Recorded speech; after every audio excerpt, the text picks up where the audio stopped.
আসসালামু আলাইকুম। সবাই ভালো নিয়ে আশা করছি সবাই ভালো আছেন। আমি আল্লাহর রহমতে অনেকটা ভালো আছি। এইটা আমার কয়েকদিন আগের ভিডিও, রোজার আগের ভিডিও। অনেকদিন ধরে আমি নিয়মিত ভিডিও দিতে পারি না, এখন থেকে নিয়মিত ভিডিও দেব। আর সবাই আমার ভিডিওটা দেখবা। ভিডিও দেখতে দেখতেও দেখবে ভালো লাগবে। আর যদি ভালো লাগে আমার চ্যানেলটা সাবস্ক্রাইব করবা, সবার কাছে অনুরোধ রইল। তো সকালে উঠিয়ে আমি নাস্তাটা বানাইলাম। আজকে আমি নাস্তা বানালাম ব্রেড আর চা। ব্রেড দিয়ে ডিম দিয়ে টোস্ট করে লিছি, আর এখানে চা মিলাইলাম। এগুলোই আজকে আমরা সকালের নাস্তা। তো সকালের নাস্তাটা শেষ করে আমি একটু বারিন্দাতে এসে পাখিগুলার খানি দিতাম। খানি দেওয়া তাইয়া তার সাথে একটু টং টং করলাম। আর আজকে নানি প্রচুর বাতাস দিল বাইরে, রোদ উঠছে, প্রচুর রোদ উঠছে। আবহাওয়াটা আসলে খুব সুন্দর, কিন্তু বাতাসের কারণে পাখিগুলো ঠান্ডা লাগে। আর তারা মনে করো তারা ধরতে চাইলাম, আসলে আমি তার লোকে খেলা করলাম। আর অনেকটা সময় কাটানোর পরে আইয়া এখানে আমি মাছগুলো ভিজাইলাম আর সবজিগুলো বার করলাম। প্রথমে আমি আমার বিছনাটা তুলিলাম, অনেকটা বেল হয়ে গেছে, আজকে বিছনা তোলা হয়েছে না। বিছনাটা তুলিয়ে আমি আইলাম কিচেনও। একটা আজকে আমি নিমুগি ডাইনিংও।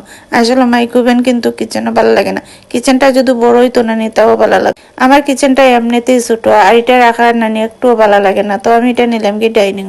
এটা নিয়ে আমি দুইটা সেলফ এক সাইডে রাখি দিম, যেহেতু রোজা এর সামনে এমনি একটা ক্লিনের ব্যাপার আছে। আর এই দুইটা যদি এক পাশে নেই নানি, তাহলে আমার কিচেনের জায়গাটা নানি অনেক বেশি বার হইছে।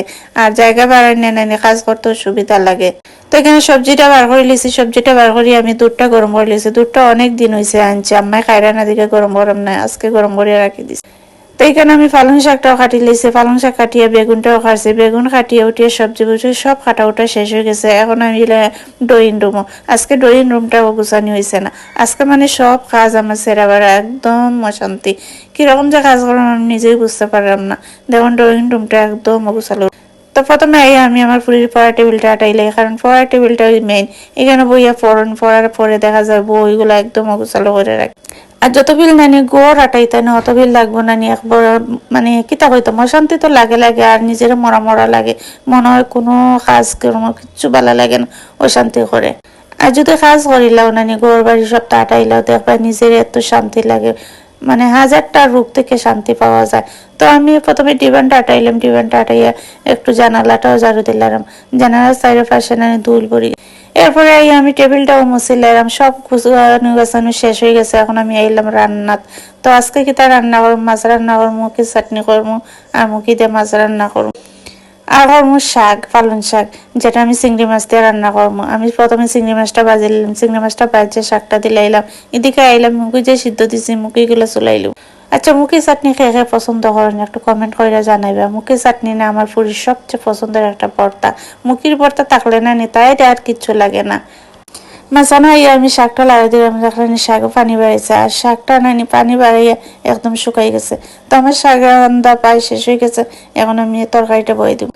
তো এখানেও আমি তরকারি আজকে মাখাইয়া রান্না করবো। আচ্ছা, মাখাইয়া রান্নাটা করলে নানি আমার কাছে ভালো লাগে, আমার ফ্যামিলির মানুষও ভালো লাগে। জানি না কার ভালো লাগে কি না, আমার কাছে কিন্তু খুব ভালো লাগে।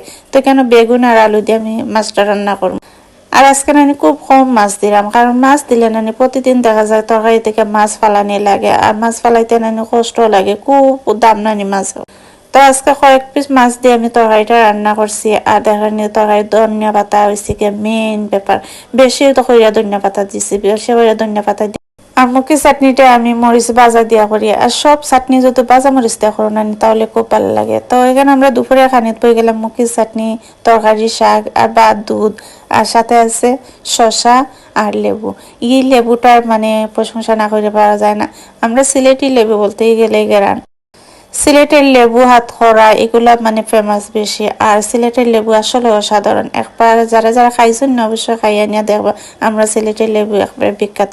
তো আজকের মতো ভিডিওটা শেষ করলাম। আল্লাহ হাফিজ।